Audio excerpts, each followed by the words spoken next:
UTL solar solar लावणार आणि सबसिडीही मिळवून देणार।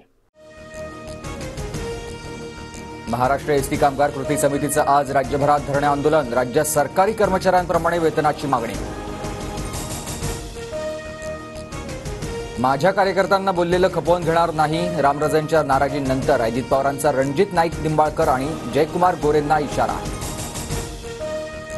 रामराजे निंबाळकरांचं वय 85, पद दिलं तर रिझल्ट देऊ शकत नाही, रामराजेंना आराम करणाऱ्या पक्षात जाऊ द्या, नारायण राणेंची टीका। शरद पवारांच्या उपस्थितीत समरजित घाडगे आज पवार गटात प्रवेश करणार। घाडगेंना कागलमधून तिकीट मिळण्याची शक्यता। समरजित घाडगे विरुद्ध मुश्रीफांमध्ये लढत होण्याचा चर्चा। आज फक्त ट्रेलर आहे, कागलमध्ये 100% परिवर्तन होणार, परिवर्तनासाठी माझा प्रवास सुरू, समरजित घाडगेंची प्रतिक्रिया। उदय सामंत कुणाचे होऊ शकणार नाहीत, विधानसभेच्या निवडणुकीत उदय सामंत कमळावर लढतील, राजन साळवी यांचं विधान।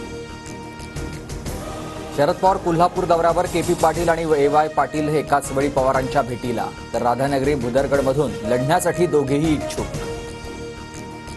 विधानसभा निवडणुकीसाठी मनोज जरांगेंची मोर्चेबांधणी, पुण्यातील 21 विधानसभा मतदारसंघाचा आढावा, बैठकीत मोठ्या संख्येनं कार्यकर्ते उपस्थित। शिवरायांचा पुतळा पडल्यानंतर सिंधुदुर्गचे जिल्हाधिकारी किशोर तावडेंची बदली, अनिल पाटील सिंधुदुर्गचे नवे जिल्हाधिकारी।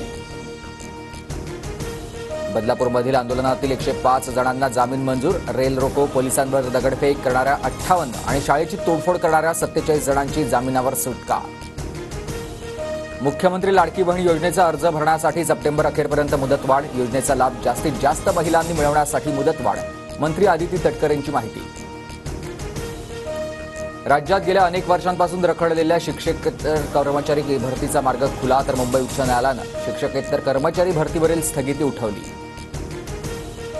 आंदेकर टोळीचा बॅकबोन असल्यानंच पुण्यात वनराज आंदेकरची हत्या, आंदेकर टोळीची मोठी दहशत असल्यानं सोमनाथ गायकवाडनं प्लॅन केल्याचं पोलिसांच्या तपासात समोर। पुण्यातील जिल्हा न्यायालय ते स्वारगेट भूमिगत मेट्रो मार्गिकेचं काम अंतिम टप्प्यात, मार्गाला काही तांत्रिक परवानगी मिळणं बाकी। नांदेड जिल्ह्यात 3 दिवसात मुसळधार पाऊस, अतिवृष्टीमुळे 2 लाख हेक्टरपेक्षा अधिक क्षेत्र बाधित, 25 जनावरांचा मृत्यू। परळीतील सरस्वती नदीला पूर, अनेक नागरिकांच्या घरामध्ये पाणी शिरलं, जनजीवन विस्कळीत। मराठवाड्यात पावसाचा तडाखा, परभणी, नांदेड, बीडमध्ये अनेक नद्यांना पूर, अनेक गावांना पुराचा वेढा, 284 महसूल मंडळांमध्ये अतिवृष्टी झाल्यानं शेतांमध्ये पाणी।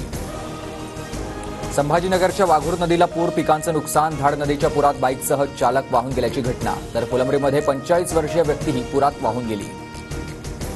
मराठवाड्यात पावसाचा जोर कायम, 420 पैकी 284 महसूल मंडळांमध्ये अतिवृष्टी, शेतीचं मोठं नुकसान, तर 2 दिवसात पुरामुळे 6 जण वाहून गेले। विदर्भासह मराठवाड्यातील छत्रपती संभाजीनगर, जालना, परभणीला येलो अलर्ट, तर उत्तर महाराष्ट्रातील नंदुरबार, धुळे, जळगावसह सातारा आणि पुण्यात हलक्या पावसाचा अंदाज। UTL सोलार सोलार लावणार आणि सबसिडीही मिळवून देणार।